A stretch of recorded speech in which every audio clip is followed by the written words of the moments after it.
مساء الخير. والله النهارده أنا ما كنت عايزة أعمل الفيديو ده، ولا عايزة أديكم إحباط، ولا عايزة أقول حاجات مش ظريفة وجميلة ومضحكة، ولا هتسموني نهلة نكد، بس أنا فعلًا طالعة متضايقة، طالعة حزينة على ال الشعب المصري اللي كُلّه خير، اللي كنا عندنا بركة. البركة دي حاسة إنها راحت، إحساس بالأمان الشعب المصري لمّا أي ست تحسسها إنها مش عارفة تأكّل ولادها إيه تاني يوم، صعب، صعب نوصل للإحساس ده، صعب، وخصوصًا إحنا الطبقة الوسطى. أنا باعتبر نفسي الطبقة الوسطى. الطبقة الوسطى إيه في مصر؟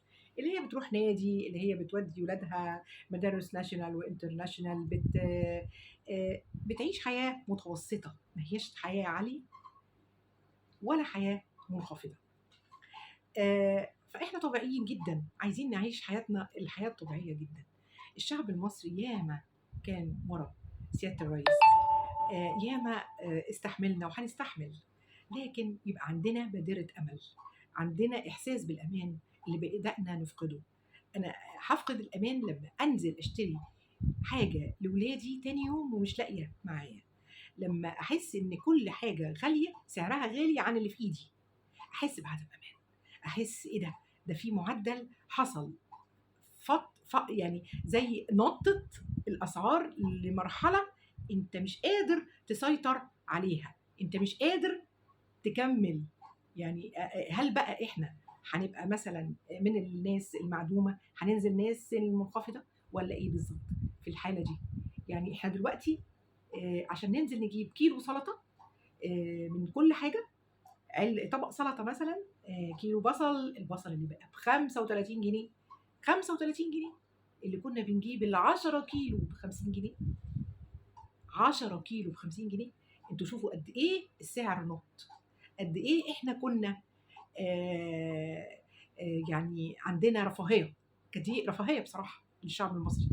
لمّا نحس دلوقتي إن إحنا لمّا نجيب كيلو بصل أو 2 كيلو بصل ده إحنا جبنا شيء، لمّا اللحمة توصل لمعدلات 450 جنيه و500 جنيه، ولمّا يعملوا لنا خصم عليها بتبقى 350 جنيه، لمّا تجيبها من المجمعات بتبقى 200 جنيه. طب أنت وصلت لمرحلة للناس اللي هي مش معاها الفلوس دي.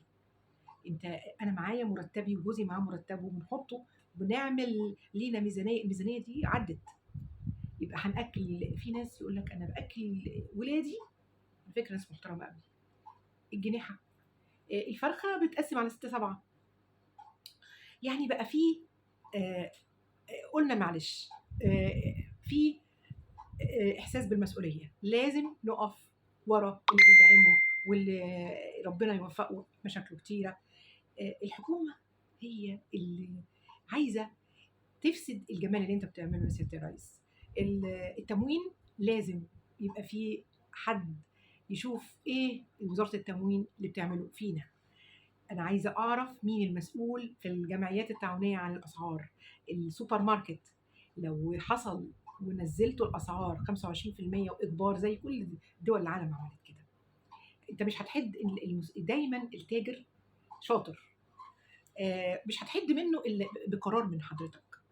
والأسعار طالعة في العالي أوي لدرجة جامدة جدًا، وإحنا لمّا نلاقي إن البصل ب35 جنيه والطماطم ب35 جنيه وأنت بتجيب طبق سلطة في بيتك ب100 جنيه، طب ما هو ده سعر ما أعتقدش إن إحنا ممكن في أي بلد في العالم نلاقيه، ولو لقيناه إحنا إحنا بلدنا كانت طول عمرها مشهورة بإنها بيوت الكرم، بيوت ال إحنا كنا دايمًا مع أصحابنا في لندن أو في أي بلد تروحها في العالم نقول لأي حد وبفخر كده وإحنا رافعين راسنا لفوق كده، روح اقعد كُل، اشرب، نام، وهتتمنجه ب100 جنيه في اليوم.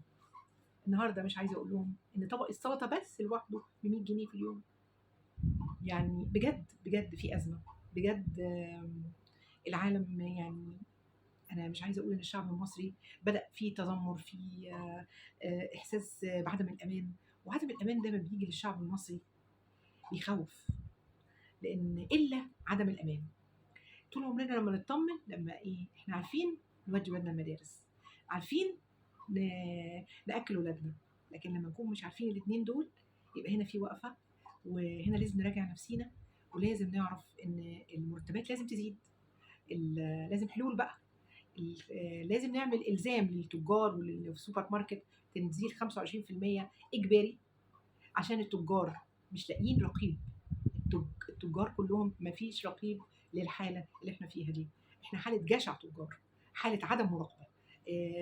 الحكومه ما هي في مسؤوليات تانية، مش قادره توصل للمستهلك اللي هو احنا، وتوصل له سعر مناسب للسلعه.